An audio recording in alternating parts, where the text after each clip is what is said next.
자, 유시민의 알릴레오와 홍준표의 홍카콜라가 합쳐서 홍카레오라고 해가지고 어제 둘이 같이 찍었습니다. 그런데 이 두 사람은 지금 공통점이 있어요. 물론 유시민이 홍준표보다는 지금 스피커가 좀 더 시끄럽긴 해도 둘 다 사실은 지금 그야말로 지금 이진입니다. 그래서 본류에 속하지 못하고 있죠.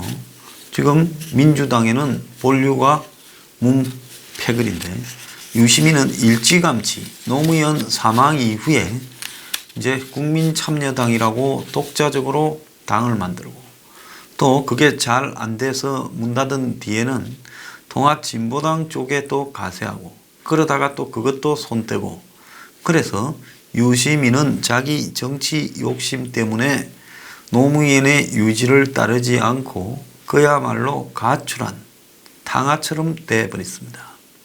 그러니까 유시민이 한때는 정치하지 않는다라고 하고 예능인처럼 뭐 책이나 쓰고 TV에 예능 프로 비슷한 데 나와서 떠들었습니다. 자, 홍준표는 한때 한국당의 대선 후보가 되고 그래서 대선 후보로 갔지만은 24%로 떠서 참패하고 그러고는 또 본인이 휴지기를 가리지 않고 곧바로 당 대표에 도전을 했습니다. 그래서 거기에 좀 무리수가 있었지요. 대선에서 떨어진 사람이 몇 달 만에 이제 당 대표에 다시 도전했습니다. 그런데 당 대표에 도전해서 곧바로 2018년 6월 달에 지방선거가 있었는데요. 그 지방선거가 자신의 발목을 잡을 거라는 걸 상식을 가졌으면 알아야 돼요. 그러면 그 지방선거를 지금 6월 12일 하루 전날 싱가포르 미국 정상회담을 정했으면 그야말로 이거야 반환수다 해서 목숨 걸고 싸우든지 해야 되는데 나중에는 지방선거 임박에서는 후보자들이 홍준표 안 왔으면 좋겠다 해서 당내에서 따돌림 된 채 본인도 선거 운동을 한때는 중단하고 그러다가 선거 지고 맥없이 끝났습니다.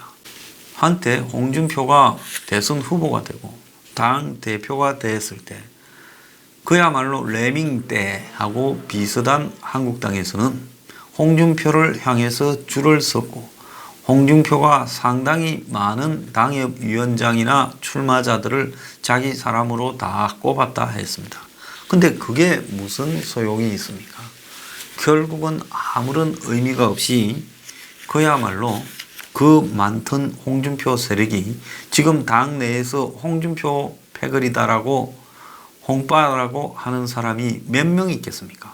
한때 홍준표가 당 대표를 한다 했을 때 홍준표가 뉴스 브리핑에 좀 출연해서 찍자 해서 휴일인데 아니 뭘 휴일날 찍냐 했더니만 좀 찍자 해서 그래 또 안 하면 그렇겠다 해서 대선 후보 때 찍기로 했어요. 그래서 다 넣으라 했는데 홍준표 쪽에서 또 좀 미루자고 하더니만 연락이 없었습니다. 그래서 내가 그걸 보고 저 사람이 나도 자기가 와서 찍자는 게 흔쾌하게 반가운 일이 아니지만은 찍으려고 하는데 그래도 성산 없는 대선이지만은 노력은 해봐야지 싶어서 찍으려 하는데 자기가 또 취소를 시켜요. 그래서 그런 모습을 보면서 제가 25%를 못 넘을 것이라고 당시 뉴스 브리핑에서 이야기를 했습니다. 그때 많은 보수의 지금 황교안을 이렇게 찬양하는 사람들 또 그때 그런 사람들이에요. 이긴다고 하는 황당한 사람들이 주변에서 많이 있었습니다. 그런 사람들이 그때는 또 홍준표가 대선에 이긴다. 보수의 표가 모이고 있다. 막판에 이기지 않겠냐. 심지어 좀 정보 등을 다루는 사람도 그런 사람이 있더라고요. 그래서 제가 사람이 참 미치기는 아주 쉽구나 생각했습니다. 어쨌거나 유시민은 지난 5.18 때 서울 광화문광장에서 김어준이 양정철이와 이 토크쇼를 했지요. 그때 양정철이가 유시민한테 대권 나가라 하니 유시민이 뭐 내가 내 머리 깎을 수 있냐라고 말을 했는데 양정철이가 유시민이 보고 대권 나가라고 하는 거는 니 밀어주겠다라는 말이 아니라 너 나와서 페이스메이커로 지금까지 문패거리에 진 죄가 많으니까 문패한테 속죄양으로 한번 네가 네 자신을 불쏘시개로 불살라서 될 만한 사람을 확실하게 밀어줘라. 제가 듣기로는 조국이를 한번 밀어주고 너는 장렬하게 사나해라. 그러면 너한테 우리가 면죄부를 줄게. 이런 말로 지금 비춰졌습니다. 자, 이 두 사람은 유튜브를 했는데 홍 전 대표로는 좀 억울한 게 있지요. 왜? 거기는 정치인이라서 안 되고 광고비가 유시민은 아니라고 된다는 순간이 해석이 웃겼습니다. 자, 그런데 문제는 뭔가 하면 최근에 이 두 사람의 유튜버도 어떤 이유에서인지 상당히 좀 정체되어가 있는 부분이 있었죠. 자, 그래서 그야말로 가짜 돌파가 한계에 이르고 대중의 시선을 받기에 좀 무력해진 두 사람이 지금 모여서 이제 적들끼리 손을 잡고 시너지 효과를 도모하겠다. 자, 홍준표도 말로 시끄러웠던 사람이고 유시민이도 말로 시끄러웠던 사람입니다. 그러니까 말로 시끄러웠던 사람 두 사람이 지금 같이 한번 하면 얼마나 시끄럽겠느냐. 자, 그러니까 대중들이 관심을 엄청 가질 거다. 그래서 우리 둘이서 몇 번 계속 이걸 하면 이제 그런 것들이 좀 대중들에게 어필하지 않겠느냐. 이래서 아마 어제 이 사람들이 낮에 녹화를 하고 밤에 공개를 했고 변상욱이라는 국민대 초빙 교수라는 사람을 이렇게 사회로 앉히고 둘이서 오전 11시부터 오후 2시까지 강남에 있는 한 스튜디오에서 토론을 한 걸로 지금 보입니다. 사회를 봤던 변상욱이라는 사람이 토론 이후에 라디오 토론을 나와서 두 사람의 토론이 별로 재미없었다. 두 사람에 대한 기사와 양쪽 방송을 수시로 보고 듣고 있었기 때문에 이 지점에서 이렇게 이야기할 거라는 게 머릿속에 그려져 있었다. 거기서 벗어나지 않아서 어떻게 보면 사회자로서는 편하게 진행은 했지만 재미는 좀 덜했다. 조금 더 솔직하게 나간다고 하는 게 대권 문제 같은 건데 유시민은 절대 생각 없다 이런 식으로 가니까 할 말이 없고 홍준표는 나는 지금은 불편해서 몸을 조금 풀고 있지만 던지는 투수가 잘못하면 실투하면 나도 준비해야지 이런 정도니 둘이 너무 분명하게 이야기하니까 그것도 쟁점이 안 되더라. 다만 현 정부가 잘하느냐 못하느냐를 가지고는 세게 붙었고 홍 전 대표가 오히려 공을 세게 던졌다. 이렇게 말을 했습니다. 특히 문재인이 5.18이 독재자의 후예라고 한 발언을 가지고 강하게 충돌했다고 이 변상욱 씨는 이야기를 하는데 홍 전 대표가 문재인이 민정수석할 때 대통령 후보일 때 합리적이고 말끔한 정치인이라고 생각했는데 요즘 야당을 억압하고 짓누르냐고 해서 공격이 시작됐고 유시민은 뭘 야당을 눌렀다고 그러냐 이해를 못하겠다고 말했답니다. 자, 제가 이 두 사람이 나눴던 이야기를 다 하고 필요는 없을 것 같고요. 자, 변상욱은 말을 합니다. 진보와 보수가 서로 만나 이해를 할 수 있느냐, 접점을 찾을 수 있느냐, 가능성이 있다 봤다 이렇게 말을 했습니다. 그런데 저는 유시민과 홍준표는 접점도 없고 가능성도 없습니다. 근데 이 두 사람이 만나서 토론을 한 이유는 뭘까요? 그거는 딱 하나 접점이 있습니다. 둘 다 맛이 좀 간 사람들이라는 거죠. 그래서 권력에서 밀려나 둘 다 맛이 갔습니다. 유시민은 맛이 간 지가 한참 됐고 유시민은 행보가 2008년부터 잘못됐죠. 그리고 홍준표는 지금 자기가 대선 후보 당 대표를 하고도 선거를 다 망쳤으니, 그러니까 웬만해서 한국당이 스스로 무너지기 전에는 홍준표가 다시 일어설 가능성은 별로 많지 않고, 또 더 나아가서 홍준표가 당 대표와 대선 후보를 할 때 그가 정말로 두려움이 느껴지도록 강력한 카리스마로 당을 이끌었어야 되는데, 남은 것은 그냥 막말, 이런 논란에 대한 기억으로만 남아 있습니다. 물론 그 부분에는 프레임이 이렇게 가동되었는데요. 홍준표가 정말 누구도 할 수 없는 거대한 막말을 했다면 이것이 막말이 아니라 대선을 흔들 거대한 논쟁이 됐을 수도 있는데요. 저는 본인이 지난 대선에서 과연 끝까지 자기가 한번 이겨보겠다고 무제한 전쟁을 벌인 거냐, 아니면 이 대선은 틀렸다 보고 제한적인 전쟁을 벌였느냐 하는 부분에서 저는 좀 유감이 많습니다. 지난번 대선 같은 경우에는 승리가 불가능한 싸움이었습니다. 그러면 승리가 불가능한 싸움에서 홍준표는 전력을 다 기울여서 장렬히 대선에서 산하하는 모양을 보이고, 그리고 당대표 선거에 나타나지 말고 정치에서 거리를 두었더라면 홍준표는 언젠가는 지금 한국당의 대안이 됐을 거라고 보고 있습니다.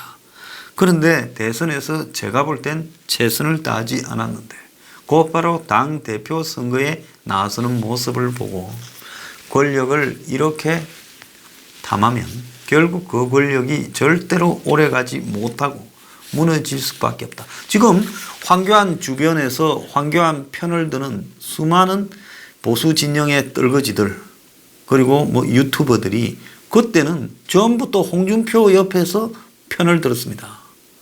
저는 가까이 안 갔죠. 홍준표 옆에도 비판적 입장에 서 있었죠. 그런데 그때 안 그랬습니까? 전부 홍준표 옆에 또 줄 다 섰죠. 그러지 않았습니까? 당 대표할 때요. 그래서 기본적으로 저는 보수라고 이렇게 설치고 다니는 사람이나 리더라고 하는 사람이나 일부 아스팔트에 있는 사람들이나 또 유튜브를 하는 사람들이 거의 대부분이 권력에 줄 서는 해바라기와 뭐가 다른가. 또 보수에서 SNS에 적극적인 대중들이 제가 볼 때 한 2, 3만 명쯤 있을 거라고 봅니다. 그들 중에 또 상당수가 토요일 날 집회도 나가지요, 거리에. 그런데 그들 또한 해바라기입니다. 홍준표가 됐을 때는 홍준표에 줄 서다가 황교안이 되니 황교안을 또 잘한다고 할 논리를 수도 없이 만들고 있어요. 왜 보수는 맨날 줄 서고 해바라기가 되고 기회주의적으로 처신합니까? 아니, 홍준표 때도 홍준표를 비판하는 사람이 절반은 돼야 되고, 황교안 때도 황교안을 비판하는 사람이 절반쯤 되어야 보수가 건강하게 발전할 수 있지 않겠습니까? 지금 홍준표가 안 되는 논리가 100가지였다면 황교안이 안 되는 논리는 한 200가지쯤 된다 봅니다. 솔직히 둘이 달아놓으면 홍이 무게가 좀 더 나간다고 보고 있습니다. 그런데 지금 또 황교안 옆에 다 줄 서가지고 난리를 치고 있지 않습니까?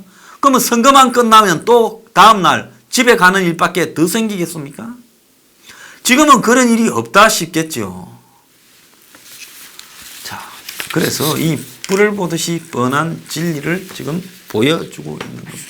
이 둘의 싸움이 재미가 없었다 생각보다 이야기가 나오는 거는 솔직히 말하면 생각보다 재미가 없었다가 아니라 저는 안 봤지만 재미가 없을 수밖에 없습니다. 왜? 이들은 그야말로 제한적 주제를 가지고 싸운 거죠. 그런 거 아닙니까? 둘이가 1대1이라도 싸움이 세게 붙을 수 있습니다. 제가 진중근 씨하고 붙을 때 안 봤습니까? 1대1로 붙어도 세게 붙잖아요. 자, 상대가 기대도 못한, 생각도 못한 게 들이밀어지고, 자, 그러면서 상대가 말을 못하게 되는 경우도 보지 않았습니까? 그런데 이 두 사람은 각자가 그냥 부딪히는 주제에 대해서는 지 말만 제한적으로 한 부분이죠. 자, 어제 토론에서 북한의 석탄이나 정제유 문제를 다루었더라면 우리들 병원에 1,400억 대출 문제를 다루었다면 손혜원이 지금 검찰에 한번 출두하지 않은 이런 부분이 사법개혁이냐 검찰개혁이냐고 다루었다면 버닝썬 수사도 제대로 못하는 저 경찰이 윤규근을 구속도 시키지 못하고 보호해주는 저 경찰이 여성의 권익을 저렇게 깔아뭉개는 경찰이 권한을 가져서는 되느냐고 또 이야기를 했다면 김태우가 폭로한 부분에 대해서 영장판사의 해석 하나로 그 뒤부터 화이트리스트나 블랙리스트가 사실상 사라져 버리는 게 민주주의냐. 이념적 시각에서 사법농단을 주도했던 사람들이 전부 지금 청와대 법무비서관이고 법제처장이 되는 이게 옳은 것이냐. 이런 이야기를 가지고 성역 없이 붙었더라면 이거 얼마나 재밌다고 하겠습니까? 그런데 두 사람이 이렇게 얼마나 제안전을 했길래 지금 이런 댓글이 나와요. 현 정치인들은 홍카레오에서 두 인사가 주고받은 이 정도의 은행과 수위를 갖고 상대 진영과 말을 주고받길 바랍니다. 이거는 틀림없이 문파지요. 포인트는 오해가 있다면 바로 정정하고 웃으며 사과하며 넘길 줄 아는 매너가 필요하다. 홍카레오를 봤다면 이들처럼 상생의 정치를 했어요. 이 말이 뭔가 하면 정권이 원하는 대로 움직여주라는 이야기입니다. 어제 홍준표는 홍카레오를 통해 모처럼 주목을 받았는지 모르지만 어제 크게 실수한 사람은 홍준표입니다. 홍준표는 무슨 생각의 유심인가 그따위 토론을 했는가 이해가지 않는다는 거예요. 애초부터 이런 토론을 한다 했을 때 매우 우려스러운 부분이 있었는데 전혀 제한된 범위에서 싸우는 척 했지만 합을 다 정해놓고 이렇게 무술 영화를 찍는 한마디로 무술 감독 지하에 싸우는 척하는 그런 무술 배우 같은 수준에 머물렀다. 좀 더 심하게 말하면 이들은 프로 레슬링을 했다는 거죠. 프로 레슬링을 덩치가 100몇십 킬로 나가는 사람이 진짜로 기술을 걸거나 진짜로 몸을 던져서 하면 하나는 죽지요. 그런데 프로 레슬링에 피는 좀 흘리는 척해도 죽거나 심하게 다치는 사람은 거의 없습니다. 그건 뭔가 하면 다 짜고 치기 때문에 그런 거죠. 유시민과 홍준표는 어제 상당히 짜고 쳤어요. 그런데 홍준표도 데미지를 입었지만은 유시민도 어제 그 홍카레오를 하면서 유시민의 수준이 저것밖에 안 되는가 하는 부분을 노출시킬 수밖에 없는 치명적 한계가 있었던 겁니다. 그게 뭐냐 하면 유시민은 어떤 형태로든지 문재인을 방어해내야 되는 그런 처지에 있었어요.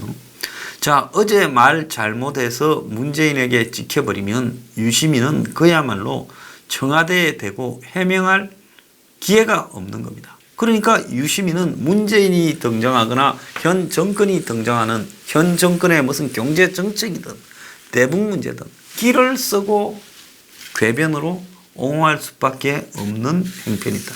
만약에 유시민이 순수한 친문이 아닌 좌파고 별개에 그리고 이 좌파 진영 전체에서 친문을 몰아내려고 하는 성역 없는 발언을 하는 입장이었다면 어제 홍카레오가 볼만했을 수도 있습니다.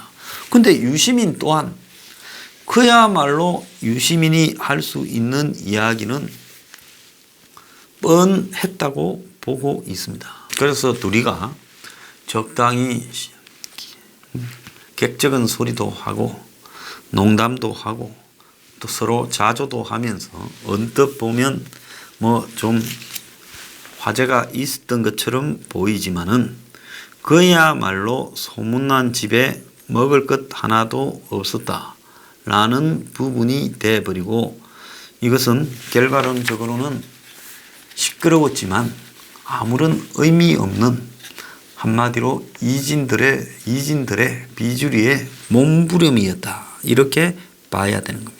옛날에 진중근 씨하고 내가 붙을 때 그때 행사장에 갈 때까지는 노무현, 박근혜, 안철수 등 후보를 다 다루는 줄 알았습니다. 근데 가서 보니까 노무현, 박근혜는 빠지고 안철수만 검증을 하자. 그러니까 솔직히 지금 문 입장에서 보면 그때 진중권과 저의 토론 문제에서 문은 어떤 형태로든 안철수가 깨지면 좋은 입장이었을 거고, 진중권 씨는 뭔지 모르지만 안철수를 옹호해야 될 입장에서 나왔어요. 나중에는 또 잽싸게 문재인 지지도 하더만요. 2012년 대선 때죠. 그러면 저는 입장이 그랬습니다. 자, 야권의 지금 후보가 안철수로 단일 후보가 되면, 그때 둘이 단일화가 논의되고 있을 때 아니에요? 그건 보수 진영의 입장에서는 매우 어려운 상황이었고, 문재인으로 단일화가 되면 좀 더 쉬울 수 있다.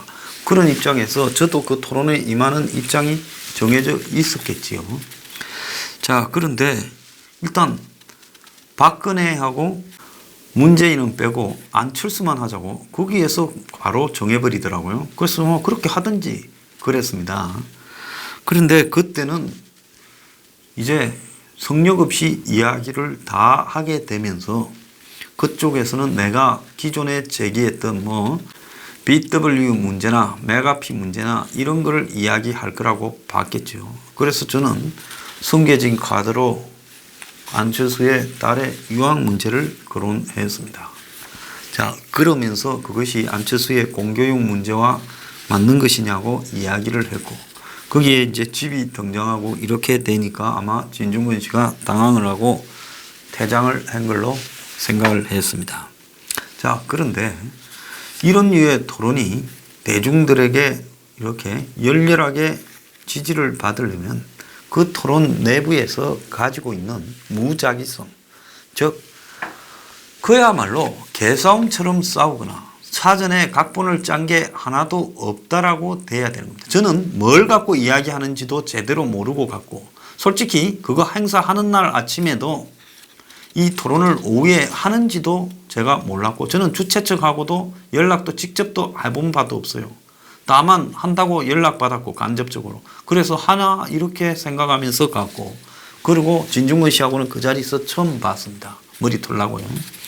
자, 그래서 이런 토론 자체가 지금 홍준표나 유시민 같이 비슷한 입장의 여야의 좌우에 있는 두 사람이 정치적인 계산을 가지고 하는 이런 토론이 재미있거나 기대를 벗어나 의외성을 보이기는 애초부터 어려운 거였다. 그래서 제가 우리 사회의 토론 문화나 이런 데에서 짜고 치는 게 너무 심해요. 솔직히 말하면 TV 토론에 제가 가끔 나가지만 그것도 상당한 부분이 다 짜고 치는 겁니다.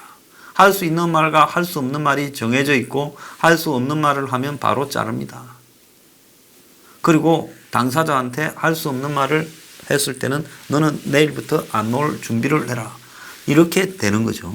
그러니까 자연스럽게 그 토론의 방향이 정해져 있다는 겁니다. 그러면 뭐 공중파에서 하는 100분 토론 이런 거는 뭐 안 그럴까요? 다 마찬가지예요. 이미 토론자 섭외와 사회자의 입장, 방송국의 입장 이런 데서 사전에 가이드라인이 다 정해지게 되어 있습니다. 그리고 나가서 토론하는 사람은 조금만 규칙에 벗어나면 이제는 방송 생활이 끝이다 라는 것까지도 알고 있고, 여러 가지 후유증에 시달릴 것이라는 것도 알고 있습니다. 그러니까 이런 토론이 정상적으로 될 수가 없고, 그러니까 유튜버가 등장했는데 그 유튜버 토론을 이 두 사람은 공중파나 종편 토론처럼 한 겁니다. 자, 지금 같은 세상에서 짜고 치는 고스톱을 찬양할 사람은 누가 있습니까? 이 두 사람은 이제 한번 하고 말아야지 이거 앞으로 계속 하다가는 망신살 뻗치게 돼 있습니다. 그래서 정치를 할 생각이 있다면 짜고 치는 토론은 절대 해서는 안 된다. 제가 그 이야기를 이 두 사람한테 해주고 싶습니다.